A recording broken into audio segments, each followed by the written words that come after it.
आज मला विचाराल तर मी लोकशाहीमध्ये मी माझ्यावर खूप जबाबदारी आहे.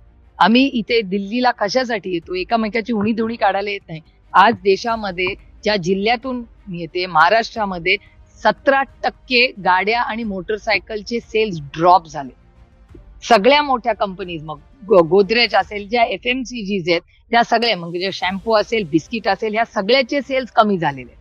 इकॉनॉमी स्लो डाऊन झाली. हा मी नाही, केंद्र सरकारचा डेटा सांगतो.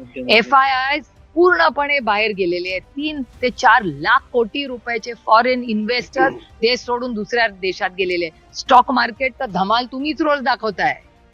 व्हॉलटाईल मार्केट. आज मग कधी कांद्याचा भाव वर खाली, किती इन्फ्लेशन, म्हणजे महागाई, बेरोजगारी, भ्रष्टाचार, आरोप प्रत्यारोप रोज होत आहे तो. आणि हे मी करत नाही, अनेक वेळा भारतीय जनता पक्षाचे लोक आपल्या मित्र पक्षांवर करत असतात. तुम्ही डेटा, माझं काय म्हणणं आहे, let's drive this whole discussion by data. डेटावरनं चर्चा करूया ना आपण. त्यामुळे सगळे आरोप, भ्रष्टाचाराचे आरोप एकामेकात करतात ते आपापसात. मग जेव्हा आमच्या लक्षात, अरे बापरे, हे एवढा मोठा भ्रष्टाचार चाललाय, आम्ही बोलायला नको?